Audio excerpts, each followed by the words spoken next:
makabig nga drug din, makita naton ang mga residyo.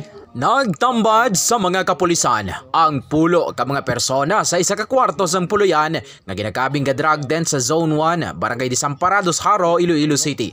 Pasado alas 5 sang hapon, Abril 30, sang ginkasang drug bypass operation sang City Drug Enforcement Unit batok sa subject nga si Roberto Latoza, 26 anyos, kag residente sang Barangay San Isidro, Haro.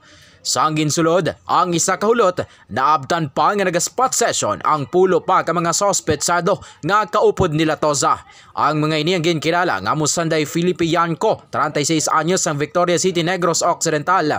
Asher Sanchez, 19 anyos ang Zone 2 Alalasan, Lapus.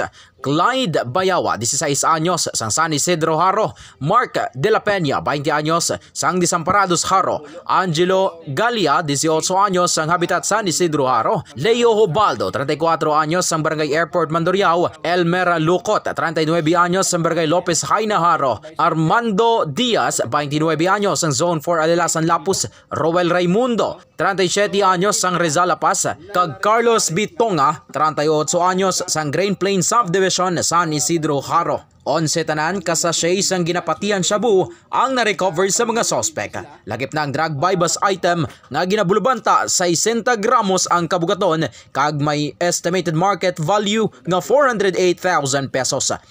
May mensahe naman si Iloilo City Police Office Director Police Colonel Joris T. Coronica nga nagupod man sa mga operasyon sa mga nagapadayon nga nag-intra sa illegal nga hilimon. Tani no sa mga way pa nagkaladakpan di dugay naman nga nagambal kita maguntat sila, pero kung daw hindi sila maguntat sigihon na lang nila hasta nga madakpan sila. Nakahunong na sa karon sa Haro PNP ang 11 ka mga sospek kag mga pangatubang sa kaso nga paglapas sa Republic Act 9165 o kanang Comprehensive Dangerous Drugs Act of 2002. Ini si Kabanderang Melmar de la Cruz, nagabandera sang matutud nga serbisyo publiko kag kalingawan sa Iloilo.